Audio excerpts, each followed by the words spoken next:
សួស្តីទស្សនាមើលទាំងអស់គ្នាហើយនឹងអ្នកជួយចិត្តខាងដាំដំណាំបន្លែហូបដូចជាបន្លែស្លឹកឬបន្លែផ្លែជាដើមនេះគឺជាកន្លែងដែលយើងធ្វើការដាំដុះដោយច្រកថង់មានស្ពៃកញ្ញាញ់ជាដើមហើយនឹង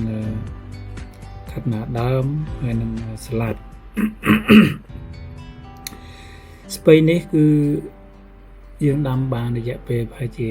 ជិត1ខែហើយបន្ទាប់ពីយើងប្រើប្រាស់ជីធម្មជាតិស្រោចស្រពបានរយៈពេល3ថ្ងៃឃើញថាវាមានសភាពខៀវល្អគួរឲ្យចង់ញ៉ាំបរិភោគហើយពីព្រឹកមិញបានសាកដក2គល់យកទៅជន្លក់ជាមួយនឹងទឹកត្រីផ្អែមគឺមិនបានមានត្រីមានអីបន្ទាប់ទេប៉ុន្តែវាមានរសជាតិឆ្ងាញ់ស្រួយឈ្ងុយដោយសារតែយើងប្រើប្រាស់នៅជីធម្មជាតិហើយជីធម្មជាតិនេះគឺมันបានទិញឬក៏ពីណាទេគឺផលិតដោយខ្លួនឯងណាយើងផលិតដោយខ្លួនឯងហើយបើបន្តិចទៀតខ្ញុំនឹងចេញវីដេអូ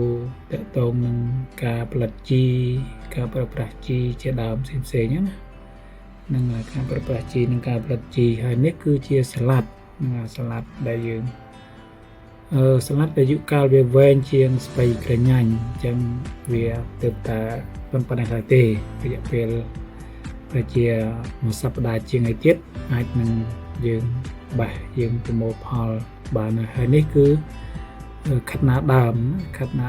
យើងអាចយកទៅឆាទៅកូរយកទៅឆាអីសាច់ជ្រូកសាច់អីផ្សេងយកទៅឆា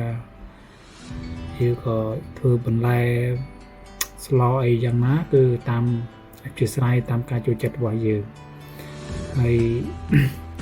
ជារួមទៅគឺស្ពៃកញ្ញាញ់នេះយើងដាំច្រកថង់គឺងាយស្រួលក្នុងការគ្រប់គ្រងផ្សេងៗបងប្អូនចឹងមានតែប៉ុណ្ណេះទេការចែករំលែកអរគុណច្រើនសម្រាប់